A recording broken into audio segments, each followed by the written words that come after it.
them for being in bed and to ascend to the premiership. But there's only so much the coalition can withstand. Pandering ever closer to the right is a political strategy that regrets the party's values. We may not lose the next election, but we will lose ourselves. Let's first move on to setup and how do you understand the debate. There are core values that you cannot give in since it is antithetical to your party. Core values, which is the main contention of this debate. There are policies that are universal. Both sides agree to this issue, but there are left and right stances to it. Issues such as healthcare.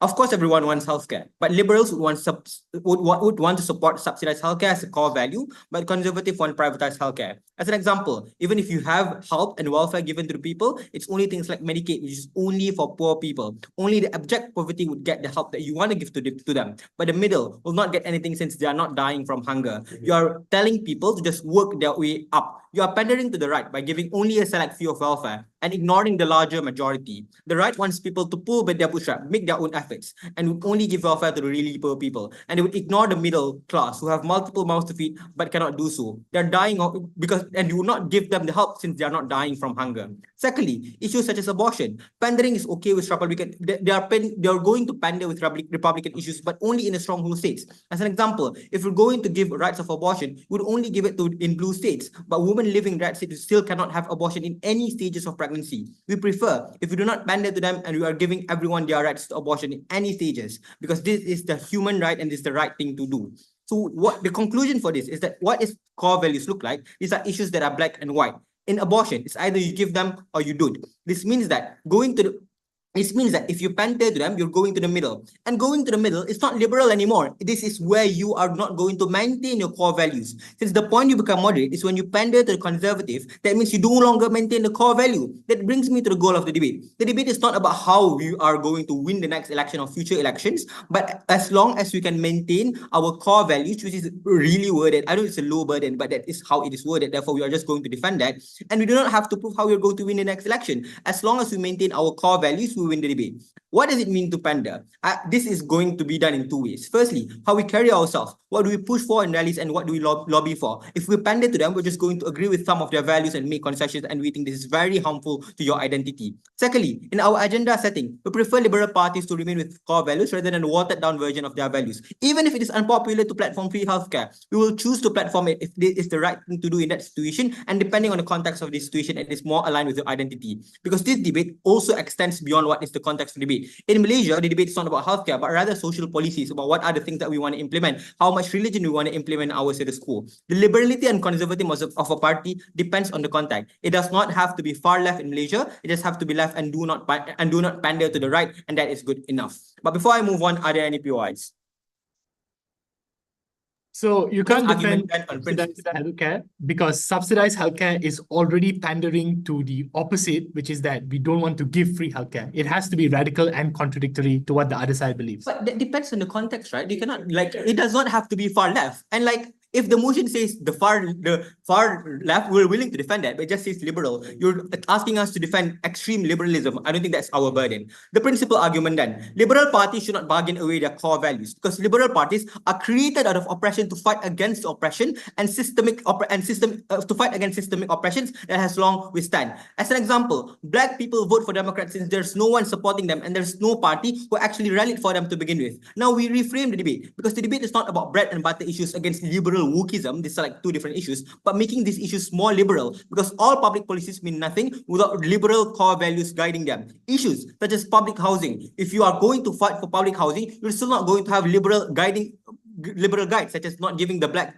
people the right to public housing since they do not deserve them in the first place. In liberal ideas, at least you promote that everyone should have the same stance. Secondly, in public healthcare, you push people out of public healthcare since black people do not deserve, since you feel like people should work their way up themselves.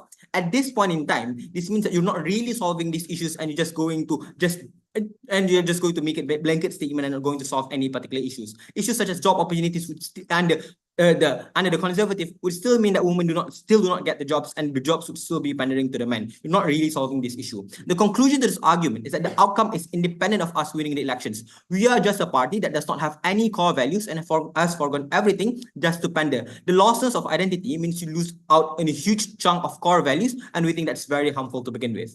Second argument then, losing out in core values would only result in fractionalization. And I think this could also be seen in both Malaysia's context and also US context, because there is going to be a loss in who your main voter base are. As an example, in America, because Kamala tried so hard to pander to the conservatives by trying to win their votes, she did not win the most recent election. Anwar also is doing the same thing. She's trying to pander to the Malay Muslim by giving them more power. As an example, by giving more budget to GISB in order for like millions of GISB people, or try to save Zahid Hamidi, which panders to the conservative Malays, since he is from BN, he used to be in the same bed as Anwar, the same bed as Najib. So at least what you do is tell the Malay people that we care actually about BN and we want to save them all.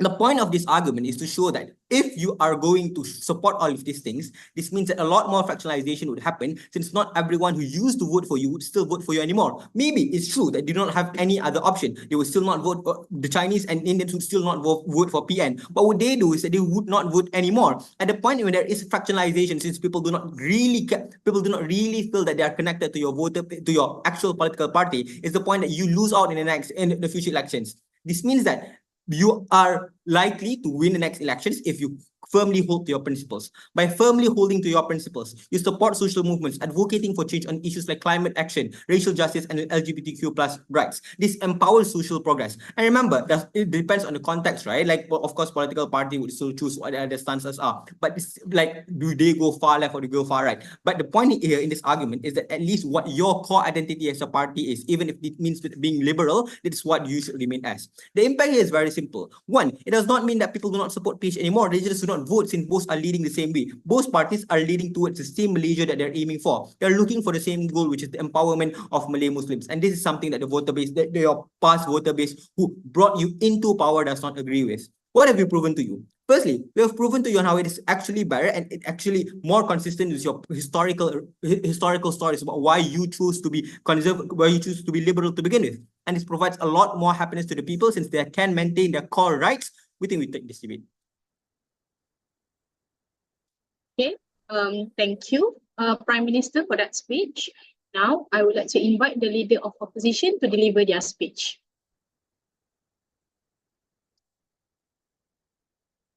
Hi, assuming audible, I'll start in a couple of seconds. Yeah, it's audible. I'll give you a timer to a countdown before you can start the timer. Okay.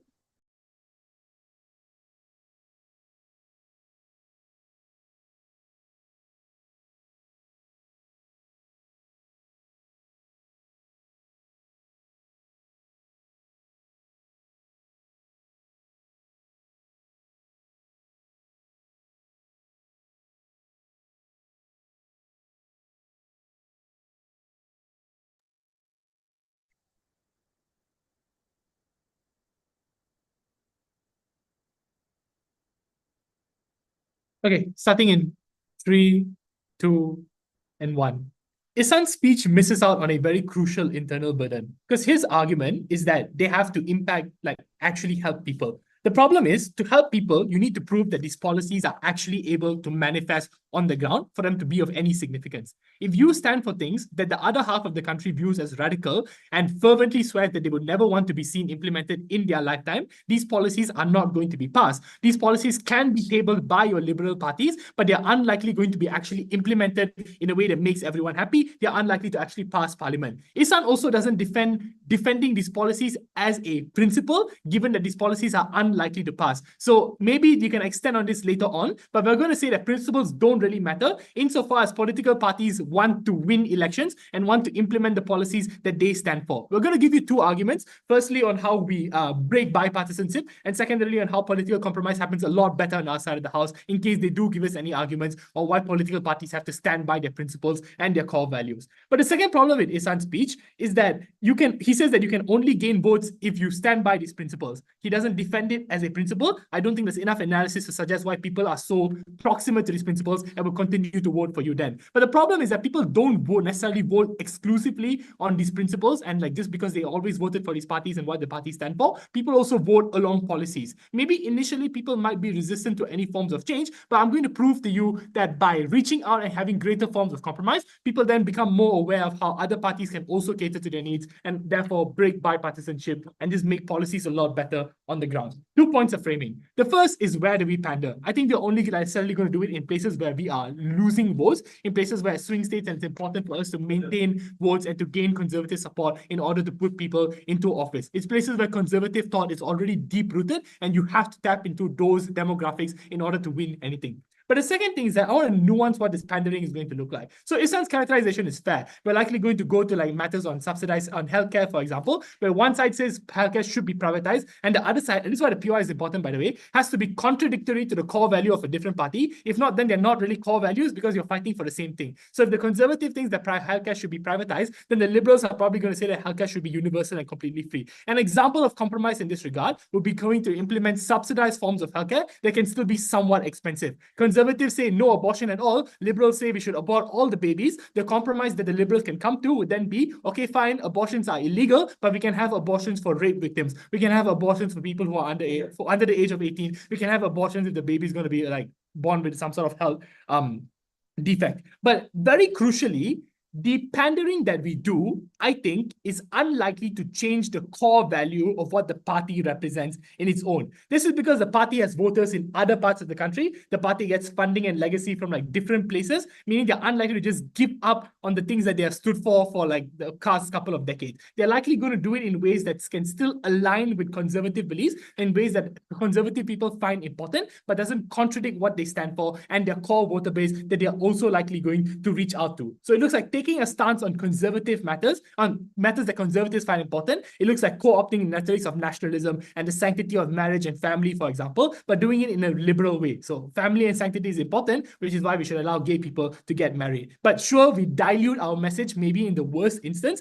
So it's the examples I said earlier. Instead of abortion for all, we have abortions for certain victims in places that fit better into conservative rhetoric and conservative thought. I think the implications of all of this is that you're more likely to signal that you are ready for some sort of political compromise, and you're not going to stand so rigidly with your core values, given that they are not going to win you any votes in places where it matters. I'll take a POI if there's anything.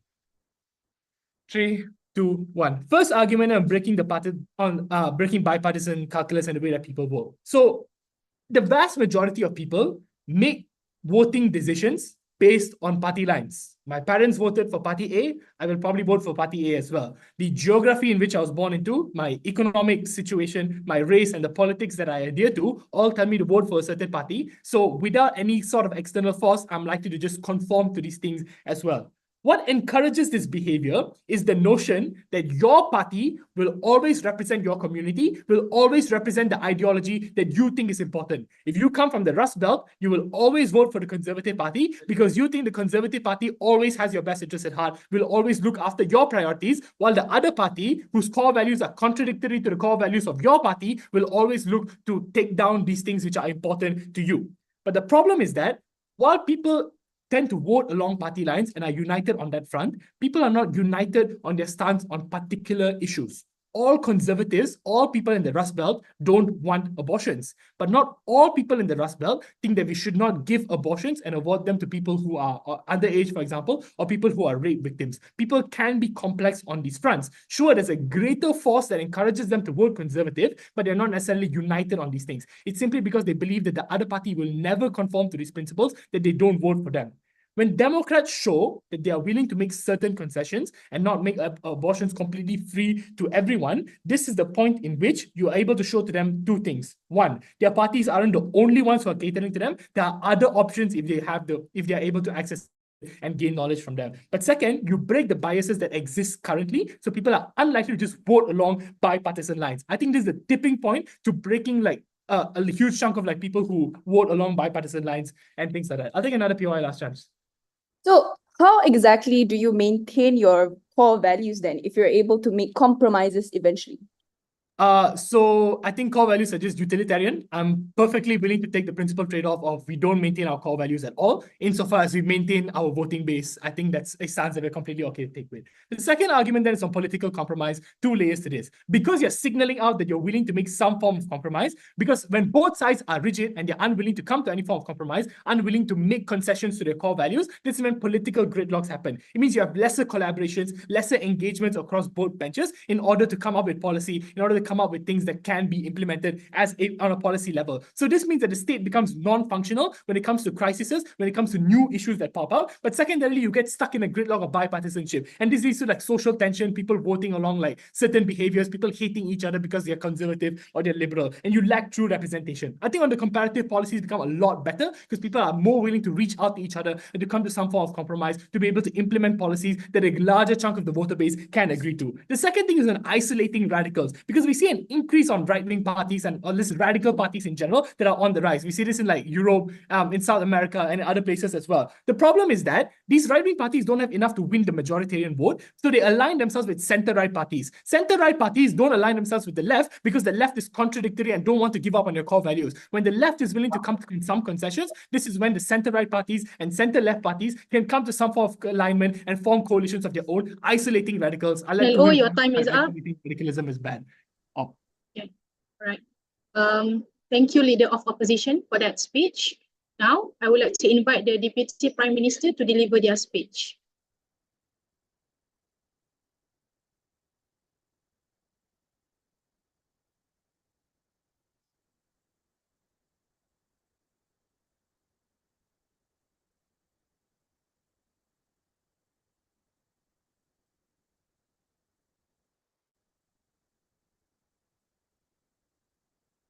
EPM, do let me know if you are ready.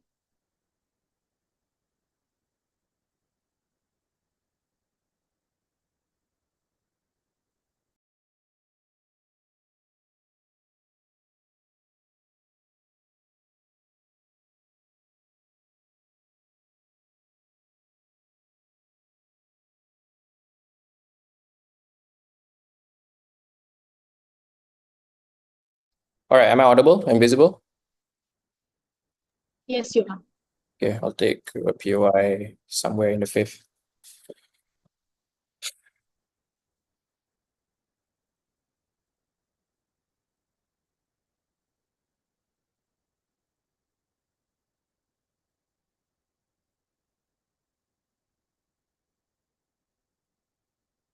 Starting my speech in 3, 2, 1. At this point, I really don't know what's the strategic value of being a liberal party or a conservative party under the side of government, on the side of opposition. Because it seems to me that for as long as they need some form of concessions, even if it comes at the cost of core values, then they're fine trading off because they only want to do it in states where they are losing in order for them to actually pass power at the end of the day.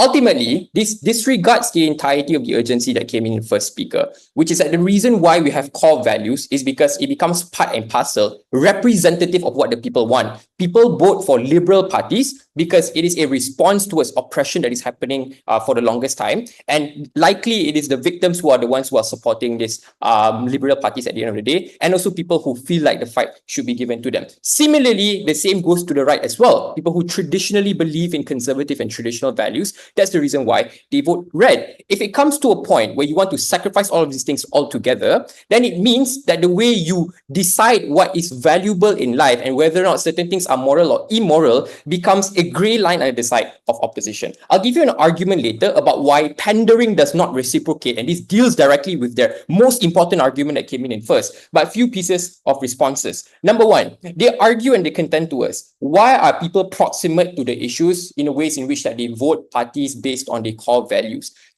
Because it's simple. If you are a black person and you see that the Conservative Party gives you financial benefits, but at the same breath, they are also the ones propagating anti-immigration laws. They are also the ones saying that black jobs are just jobs that are low skill level. It is proximate to you because it attacks the very identity of you as a black individual. I rather support for a party that understands the individuality of me and also want to fight policies that are best catered towards me, as opposed to some financial benefit that probably wouldn't be manifested for as long as the same parties are racist. But secondly, let's just look at the setup, right? Number one, they only want to compromise when they know they are losing votes. First of all, if you are a liberal party, why the hell are you like trying your best to win red Texas? Because red Texas is likely going to still be conservative and deep red at the end of the day. Doing this means that you are just wasting your political resources that you could have otherwise benefited from other places at all. At the end of the day, even if it means that you want to basically sway the conservative voters who probably believe that abortion is a good thing, then we convince them to change to blue. We don't have to compromise, because if the core issue that they believe in is something like abortion right, is a principal right for women, then it means that they are the fence sitters, right? That we are like literally trying to convince. The one strategic benefit of liberal parties maintaining their core values is that we are the ones that are convincing the fence sitters to vote for us. Because fence sitters at the end of the day are not energized. They see parties that are shitting left and right, and then they don't even know what are the stance that these parties are taking. Giving a clear stance by maintaining our core principles is what makes them decide better. But the other response I want to make is about how, in terms of compromising, maybe not free healthcare, but subsidized healthcare, or maybe not full abortion, but only abortion for specific instances like rape cases, right? This is the problem. That is not the main issue that we were trying to solve at the end of the day. Because what liberals want is just abortion for women to be a woman's choice at the end of the day. By making this compromise, it's a stopgap measure for conservatives to say, okay, this is as much as you can go. You cannot vote for you cannot get any other benefits in the future. This stops all of the progression that the liberal parties want to make under the side of government, and this at the end of the day becomes tokenistic because of the small scale of effects. Ehsan made it clear in his speech that if only the abstract poverty can derive benefit from your compromise, then it's not help at all for the rest of the majority or the middle class are still the ones suffering at the end of the day. The one issue I want to contend in this panel is how much does your party how much does pandering work for your party? Because they want to make because people just at the end of the day vote for party lines because like these are the things that are certain issues that are not black and white. But the problem here is the way we define core issues is that they are black and white. That if you are conservative, but you believe in abortion, you should vote for them at the end of the day. But last but not least, where was the weighing on the losing of votes? Kamala lost votes because she was the same prosecutor that prosecuted black individuals and still sent aid to Israel. If this were the case, then this was the reason why there was fractionalization even within the party, because these are concessions that left voters do not want to make. And as a result, that shows the less number of turnouts for people to vote for like the left anyways. And that boosts up the right wing to actually win the election. Before I move on to my argument, sure, I'll take a POI. So if Kamala became more pro-Palestine and pro-Gaza, somehow she will get more vote and win the election. Is that the comparative under your side? No, the comparative is that if you stick to your core principles, you get a form of signal to the rest of the world what your party believes in. Again, sure, policies are not black and white, but it's when you discombobulate the idea of what your party means is what makes people do not want to vote for you. That's the reason why people don't vote for Kamala. And that's also the reason why a lot of supporters that supported for Anwar started losing hope in him. Because at first, he was all for reforming, but now we see that they are basically like entrenching like sedition laws, for example, that goes against the core principles of like freedom of speech. This is what makes the integrity of the party go down. Last argument that this is very important to the Gov case, the op case, which is pandering does not reciprocate at the end of the day. What is the framing for this argument panel? The right supports things that were traditionally agreed upon. That's why they are conservative. That's why they believe in things that are conservative. For example, men are superior. Maybe state dictates what is moral and immoral using religious scriptures. The point here is that if you ponder to the right would not necessarily want to ponder for you. Two reasons why, panel. Number one, liberal value challenges the existing norm. Even discussions about abortion or sedition laws in Malaysia and how it should be abolished are considered to be taboo, and the right can justify rejecting them easily. But second, it is an implied burden on the left to actually change social narratives. The problem here is that right-wing narratives are more crystallized because it is rooted in culture and tradition. Why is this argument super important? Because pandering won't win you votes. The right will celebrate Trump, for example, for making bipartisanship work.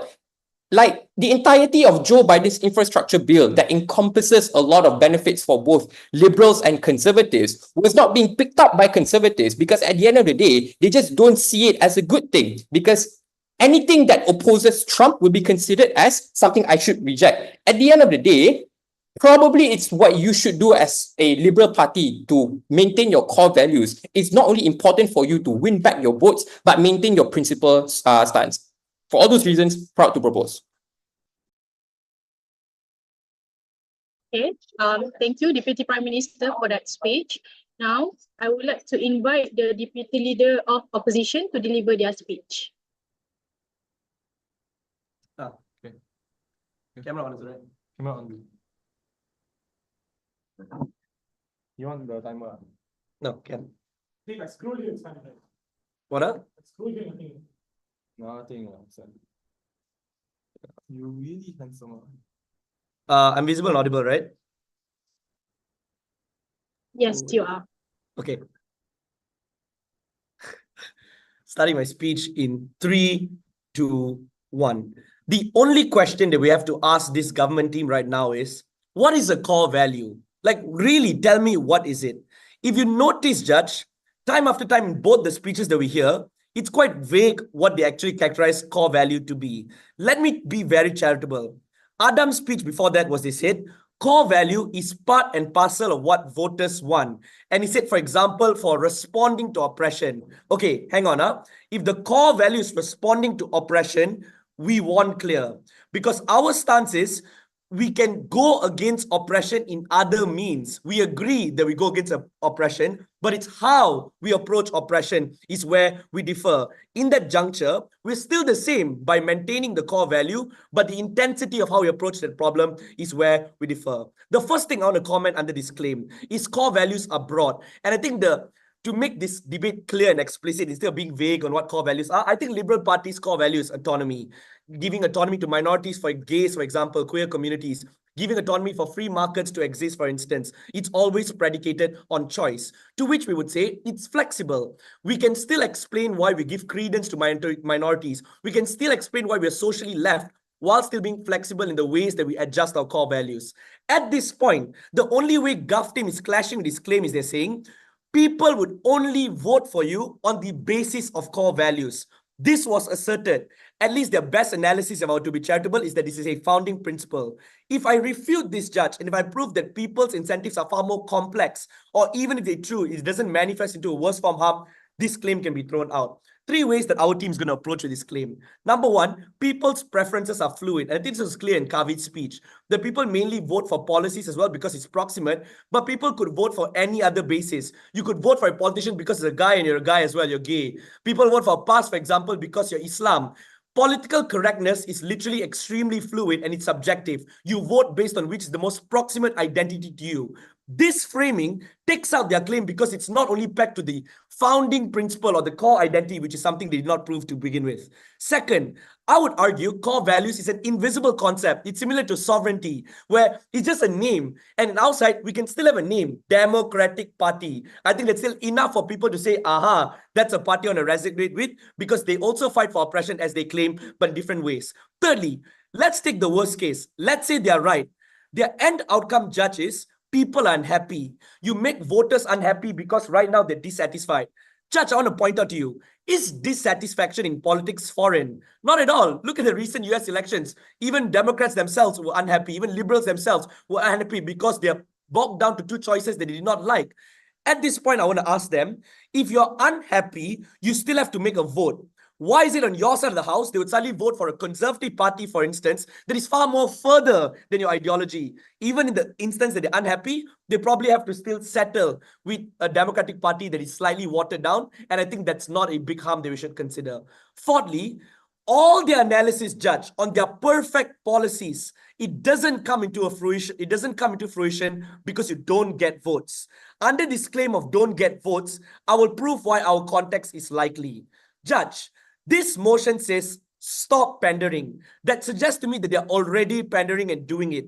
What does this mean? The likely context that we're debating is context where liberal parties are already pandering to conservative voters. This looks like the US, for example, where the Democratic Party where most progressive members actually want for a full-scale single-payer healthcare system. But they settled down. They wanted incremental reforms and they expanded to things like Affordable Care Act, which they're happy with, which is a more accessible healthcare insurance rather than fully taken care by the government. That, Aisha, is the compromise you're asking from me. It is a compromise, but it's still in the core value where it's giving access and autonomy. It looks like the sentiments of, yeah, we understand conservative that immigrants, you might think that jobs are a threat. We create more jobs, for example. We don't directly respond, but we change our sentiments in order to fit in to more conservative voters. That's exactly the response that we want to make here.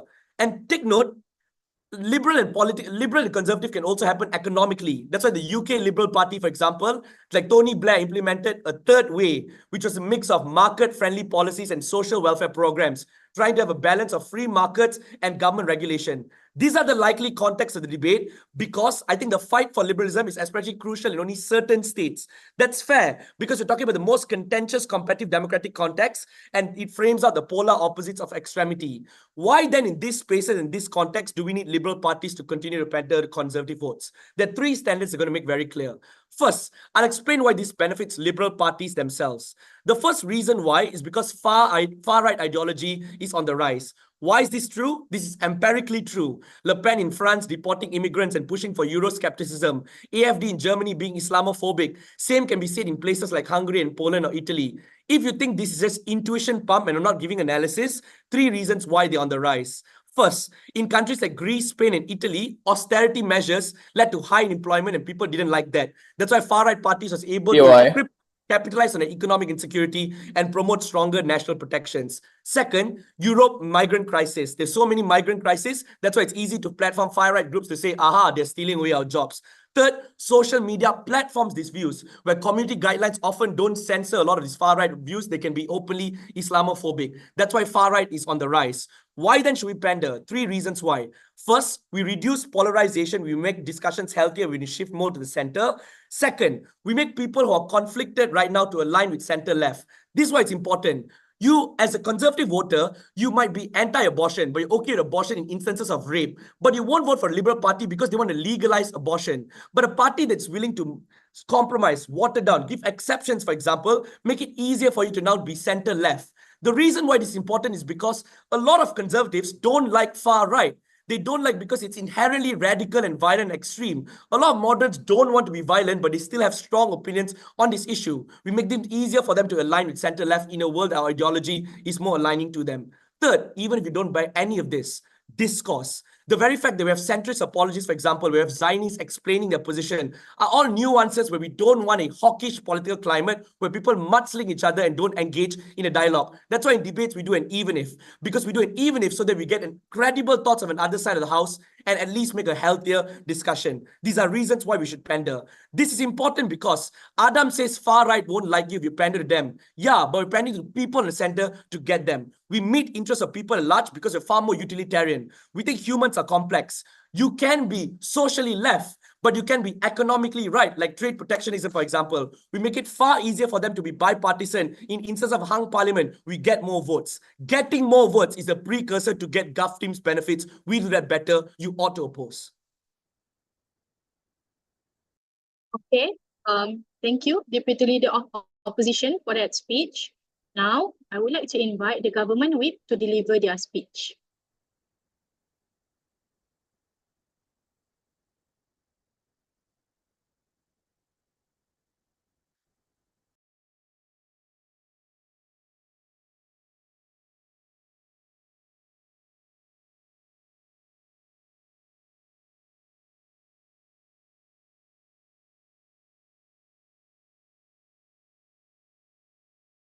Give me a second to change my background. Okay.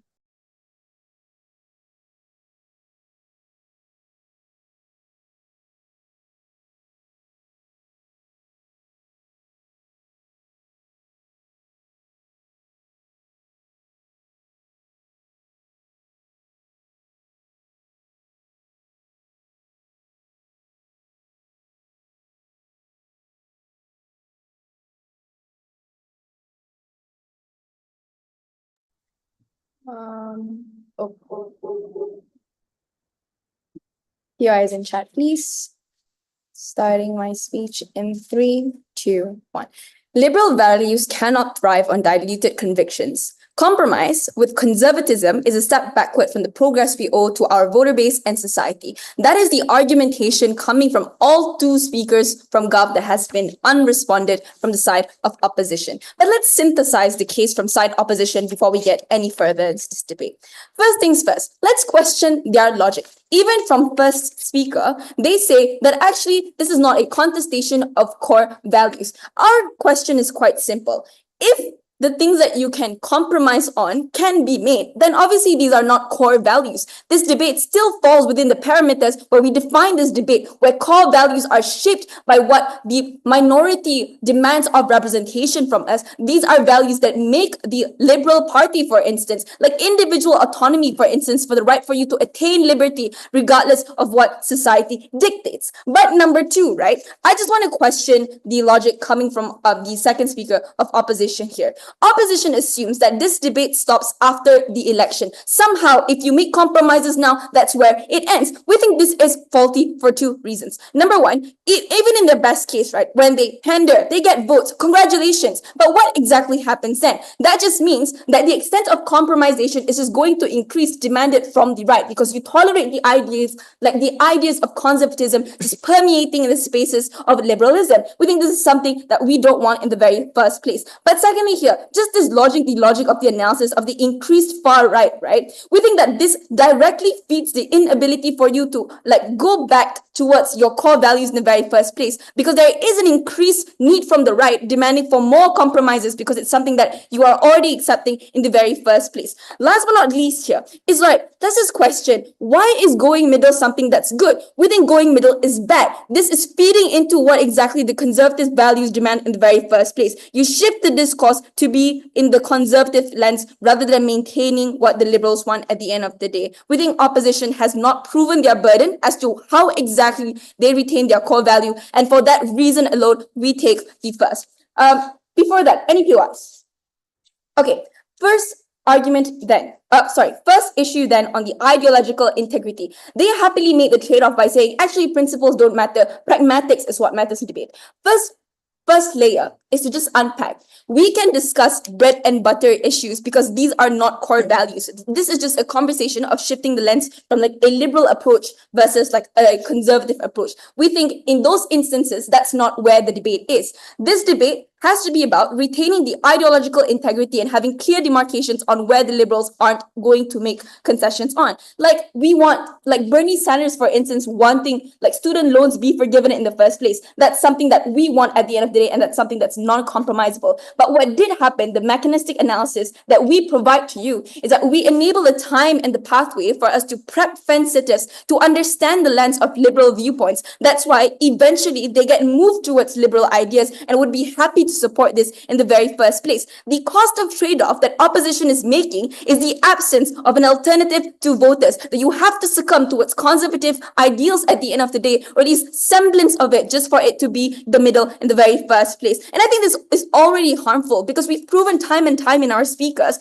that the Liberal Party owe it up to individuals, like representations of minorities, because you are the primary advocate towards these individuals in the very first place, which begs the question, if you trade off this principle in the very first place, how exactly are you going to envision any form of liberal policies moving forward then? We think it's far better for us to even in the worst case scenario, maybe we won't win all the policies. At the very least, we get to maintain the liberal policies that can be passed in the very first place. So, second layer then is just to understand what exactly is the prerequisite of moderation that opposition demands, and this is their trade-off.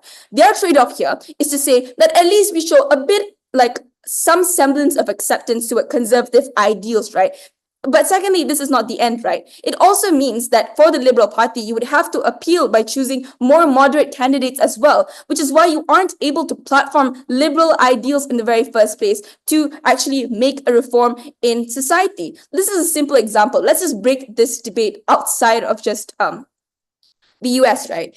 For instance, look at Anwar's cabinet now. Anwar literally has to pander towards the majorities in policy making just because he's pandering right now. And the cost of that is he's losing his literal voting bloc who led him to the accession of his power, right? That's why Anwar's suddenly happy to give acquittal for Zahid for his corruption charges, despite being like so against it in the very first place. And that's the harm, because now the reactionary process that you get from your voters is now they can just choose not to vote. So the comparative that Cohen made is not that people are going to vote for conservatives, it's that you give apathy towards your own voting bloc and people won't vote you at all in the very first place. Secondly, then, let's just clarify the way here. We think the way here is quite simple. Firstly, this is lesser effort in just energizing your voting bloc, your existing voting bloc, as opposed to convincing a red flag individuals to support for your party lines, right? Secondly, we think that this is important because you're ensuring that you're engaging with your voter base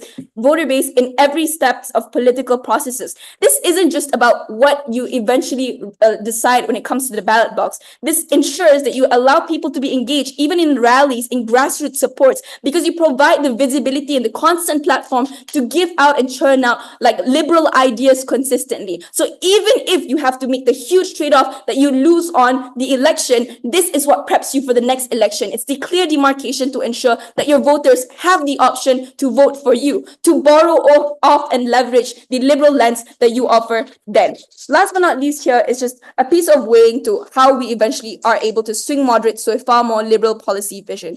We think we are the only team who is able to condition the minds of fence-sitters on how liberal policies can benefit them because they're undecided. If we give in towards conservative ideals immediately on, we don't think there is sufficient airtime for you to even push for liberal ideals at the end of the day. We think at the end of the day, what we prioritize here and what we've proven to you here is, number one, a pathway to reshift the mindsets of people to be open towards liberal ideas. But number two, we make it difficult for conservative ideas to permeate through our discourses, so we have the fullest amount of control on what exactly these core values look like at the end of the day. We need less performatism from the liberals. If the liberals fail, not only will the applauses drown, there will be no encore. Thanks. Okay, thank you, Government Whip, for that speech. Now, I would like to invite the Opposition Whip to deliver their speech.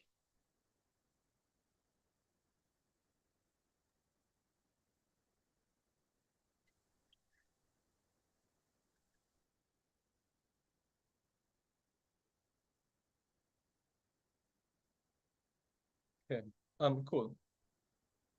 Okay.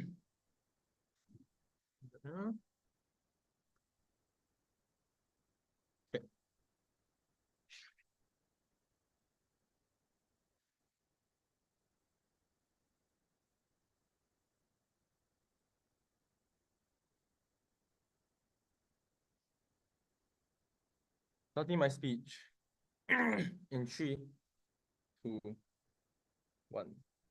The death of this Gulf team is that they prove that we need to fight for the little man. We need to fight for the most vulnerable. The issue here is that if you fight and you don't win, you die.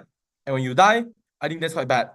This Gulf team is correct in saying that liberal parties are to fight oppression. They say the foundation of these parties are that we fight against the oppression of people. That is not the discussion. The discussion now is how do we actually fight?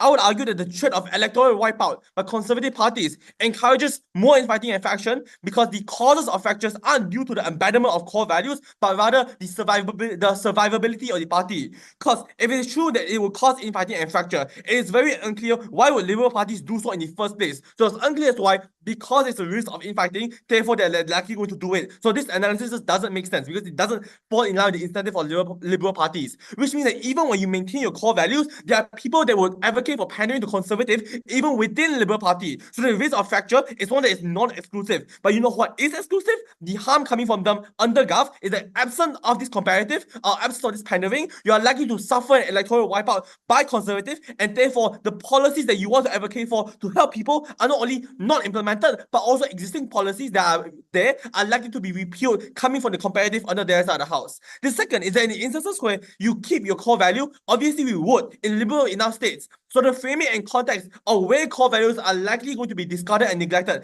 coming from first, still stands at the end of this debate. The second is that this team does a lot of unnecessary work to suggest that conservatives are awful people, but insofar as they are the ones in power and hold some degree of influences over politics, we therefore need to pander to these people in order for Liberal parties to moderate and mitigate these harms. But literally, election statistics goes against the causes. Hispanics traject towards right-wing conservatism. Rural, uneducated individuals tend to vote conservative, which means that insofar as the people that we want to help are now shifting towards conservatism, we therefore need to shift towards conservatism in order for us to focus on the appeal. What the above response do to Isan's speech is that it's therefore unclear why would the policies that they want would be in place to help the most vulnerable, but more importantly, we wait on harm mitigation, especially for such an evil harm like a full-on ban on abortion or solely privatized healthcare. So by the end of this discussion, the context of various strands of conservatism becoming more and more influential represents an existential threat towards the survival of Liberal parties, and therefore we need to pander. This team then talks about core values, but I want to ask, what are core values and their purposes? This thing doesn't really prove their significance because the purposes of core values are purely utilitarian, i.e. they are there to appeal to a certain voter demographic and to set a more united trajectory for future elections, which means it is unclear what the impacts of having these core values in the first place if the purposes of core values are purely derived from its utility. So if people don't want this core value, then we throw them away. So if people vote less on the monolithic discussion of liberalism versus conservatism, but rather on specific and proximate issues. So if their idea is that core values are important because people want core values, but surprisingly, people want policies to be passed. People don't want core value if those core values don't transcend into any meaningful difference for them. So even when this team says that they want to fight for a minority, this doesn't matter if the fight is lost and minorities lose their trust for Liberal parties in the future. So under the context of conservative threats, Liberal parties ought to serve as shields rather than swords. But the comparative undergarb is weird because somehow you mobilize on defense voter because core value. But shocker, conservative on their comparative also have core value. So it's unclear why on the fence voter will swing one way, but not the other way coming from their comparative. But I would argue that it is through some progress that opens the eye for more progress, i.e. having some abortion access allows for more women to be able to be aware about their rights to bodily autonomy. Having subsidized healthcare as an option shows the merits of subsidized healthcare, etc. Which means that having some progress and policies passed, even when it's diluted, at least exposes the merits of these policies to the general public. This team says that we can have policies while maintaining core value. I want the judge to think, how? Because core value influences the formation of policy. So if this team wants to defend the sanctity of core value, then presumably policies must be radical and resistant to compromises. Now, I want to talk about reciprocity. This team says that conservatives are traditional, but we can adapt towards tradition, i.e. narrative of family value can be used to promote equitable distribution of wealth for families. Men being superior can be used to justify welfare support for women, even if it's chauvinistic. The narrative of religion can be used to explain our obligation to the environment. You should first buy this because I gave 3 examples, Adam gave 0 example, but more crucially, this proves that conservatives are resistant to norms, not policies. So insofar as norms can fit into those policies and convey well, they are likely to be receptive. Second, they say that they are also incentive to reciprocate electorally, because when Liberal parties extend the olive branch towards conservative, the rejection of that olive branch looks awful for the perception of conservative party. In fact, Trump was an example on our side because the manifestation of that polarization was Trump. Insofar as the Liberals are now viewed as an existential political threat towards the right, therefore you need someone that is further to the right to combat against the existential threat. Right. The nail to the coffin here. Before that, sure. So if the far right becomes strong, you're saying that you're succumbing to the ideas of the far right in order to make a compromise. No. The far right and the conservative are very different people, especially if you look at Europe. The far right, under your comparative, would align themselves with the center right would align themselves with the far right because they deem the left as being too existential of a threat. Under ours at the house, you form a coalition, you form a grand coalition like what they did in Germany to lock them out. You form a coalition of moderate that unlocks the vast majority of voters, and therefore you have some degree of policies passed. The last nail to the coffin is that first, ideological legitimacy is derived from the people. So insofar as people, it no longer represents a hell of the people, it's fun to throw them away. Because this thing says that we want something to mark and demarcate liberal parties. That is not good insofar as that marker or those markers are what conservatives use to demonize against the liberal party. So you can find other avenues to mark and distinguish yourself. So this is non-exclusive. Second, this seems that the conservatives, the evil spineless demons, they want to take away your rights and are antithetical to the liberal cause. I agree. The issue is that these spineless demons, they want to take away your rights, are winning the election. So apathy is when they keep destroying and wiping out liberal parties over and over and over and over again. So that is the apathy that you get under your side. The last, and this is the smart of the wording of the motion, is that liberal parties should stop pandering, which means that they are pandering now, which implies that these core values are adaptable and can be discarded away as well. So you don't prove as why these core values are necessary in the first place. You give me two reasons. The first is that it acts as a marker. Well, we can have various markers that are not that bad. Second, they said this is the foundation of the party. The foundation of the party was to fight against oppression, not to have whatever you want as core values, because it was unclear as to what are these core values coming from your side. At the end of the debate, this is a clear odd ballot. Okay. Thank you, Opposition Whip, for that speech. We'll now move on to the reply speech portion of the debate. To begin the reply speech, I would like to invite the opposition speaker to deliver their reply.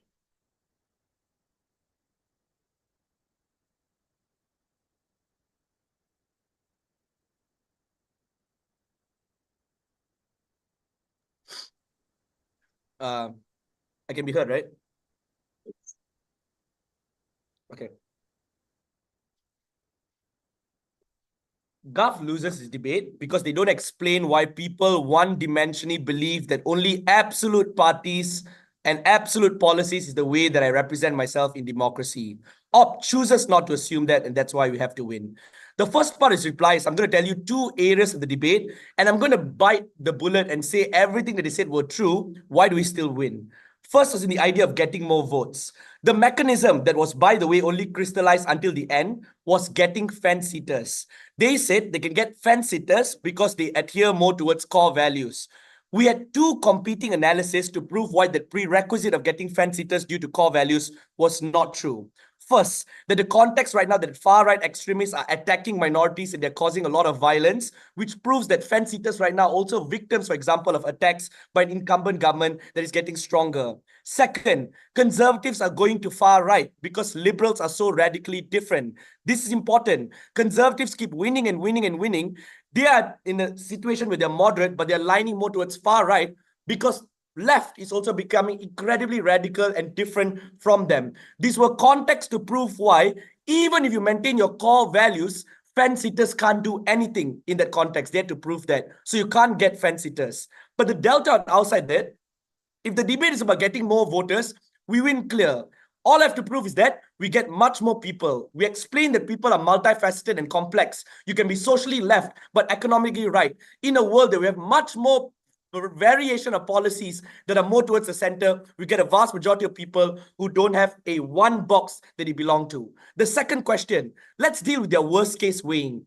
They said in the absolute worst case that this team does not have voters, at least they have liberal policies. First response, it's quite cyclical, right?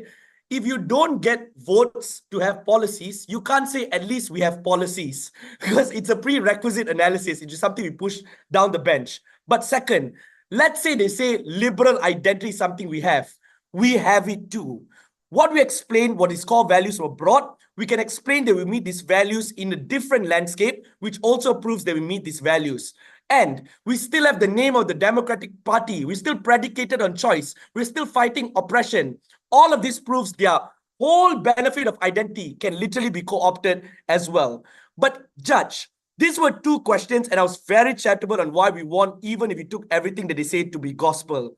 But let's acknowledge 4 other areas that they were not charitable that you had to consider as well because they were late work that we proved quite well. The first was that even if you don't buy anything in this debate, the mere fact that we have a healthier political climate is something you have to weigh because the context right now are two factions that are being polar opposite. It's manifesting into a hawkish political climate where parties are mudslinging each other, where people spread hate instead of having some level of dialogue and reasonable debates. The very fact that we have reasonable debates, that we consider legitimate, credible opinions of other sides of the house, and we try to pander to your opinions to some extent, is a world that has far better political discussions and negotiation that gives ammunition for people to make a statement. Second, prevention of far-right emboldenment. We make them significantly weaker when we get more of the conservative population to be erring towards our side.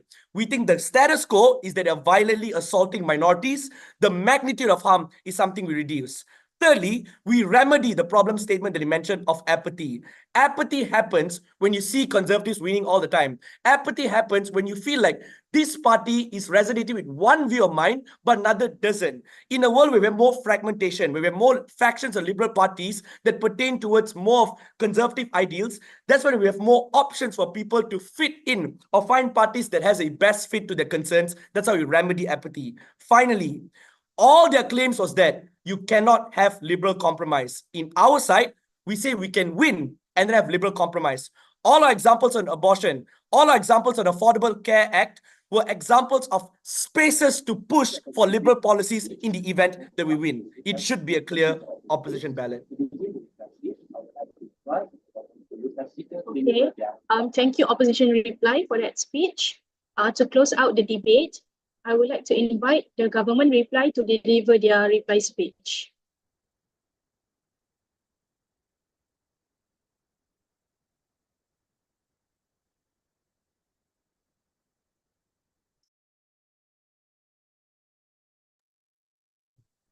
I have two observations. The first observation is, what does the voter bloc looks like right now? Because I think this team has confused everyone. What is conservative, what is center, what is far right, and whatever. The answer is simple, panel. The left isn't getting more extreme, but the right is getting more extreme. As a response to censoring hate speech, the right sees this as an attack on freedom of speech. That's the reason why they become more extreme. But this is not true for the left. The left sees this as a left policy because hating on hate speech is the core value of trying to attain autonomy. Because when you practice hate speech, that is when you are specifically targeting minority groups that is undeserved. The second observation I want to make is, what are the core values, right? Because I think, again, this team has watered down the value of core values, right? It's not utility, it's principle. We've been making it clear since the first speech and the third speech. Autonomy leads to rights. Similarly, the principle that the right practices, which is that no free handouts, leads to more resistance towards having welfare. These are two important observations, panel, because if you notice the language that came in from their speech, it seems that policies that are easily amendable and easily compromised are things that are worth debate winning, which is not true. Aisha made it clear in her speech. If it's something that cannot be compromised or shouldn't be compromised rather, then it's not compromisable. Sure, the motion implies that we have been doing it, but just because you can doesn't mean you should. Two issues I want to make into this debate panel. First of all, what are the value of core values? And number two, can you actually get compromised? On the first issue, what are the value of core values, right? Opposition says this thing, where things that are easily changed, if we include elements of conservatism, that is a core value, i.e. abortion for rape victims is the line that you want to draw. The problem here, panel, is that value derives from how people respond to it. When you have as a particular value, it comes at the cost of your supporters, which is something that they haven't engaged at the end of the day. For example, abstract poverty and poverty in general. One specific group of minority benefits, but the larger group of minority does not benefit. Opposition says, and this is their only response, okay lah, at least we have some form of support, right? Here's the problem that they haven't engaged with. Your principle stops there. Compromise means that your core values only cares so much for these conservatives that you have to draw the line at there, only there. The harmful effects here, panel, is because now you betray your fight for your votes because you can no longer push for extra benefits on top of the small compromise that you can do. Because the conservatives can say, well, I'm only helping you only because I'm only okay with this part, but I'm not going to help you on these other parts that are way more significant to your voter blocks at the end of the day. The reason why Trump supporters are firm, even if he's a convicted felon, is because Trump does not compromise on these issues. If that is true, then the same thing can be applied for liberals as well. The flip is true, right? If you sacrifice some of your core values, that is when you lose your voters. That is what happened to the American election, where the voter turnout for the Dems was less, but the voter turnout for the Republicans was strong because they were all there. Second issue then, can you actually get compromised? And this is where it gets confusing at Raymond's speech. Opposition says there are a lot of resistance by the right, so it necessitates compromise. Let's take a look at Cohen's speech. If Cohen was right to point out that the right is getting far right, then your compromise is so radical that it doesn't help the majority of your voters. But let's look at the flip that came in from Raymond's speech. If Raymond was right to point out that conservatives are not far right, but somehow center, then what is the point of debating this motion? Because your trade-off isn't that significant at all. The conclusion here is that what we state in our speech is that it is not reciprocated at the point where you do want to compromise, because conservative parties are firm on their side and they do not compromise. So even if you try to horse trade policies with them, they won't give credit to you. They give credit to Trump because Trump is the one that gives you that bipartisanship. At the end of the day, you have already sacrificed your voters for a small glitter of benefit, as opposed to our side where we benefit from that Overton window and staying principle. For all those reasons, very proud to propose. Okay, thank you, government reply, for that speech. That marks the end of the debate. The judges will now make their decision on the side that wins the debate. We would like to thank everyone for the rounds. All right, thank you, Speaker of the House. This is a silent round. So the result won't be announced. So after this, you guys can go for lunch and wait for the announcement. What time are we announcing the breaks? Since it's a silent round and you might want to get a feedback, hopefully you guys can approach me somewhere around 4 to 5 because I'll be out for lunch and I might not have my notes together with me. Right, my number is in the group, so you guys can reach out to me if you want feedback of the round and so on. Right, thank you so much for the debate. Thank you, everyone. You may leave the room now. Have a good day.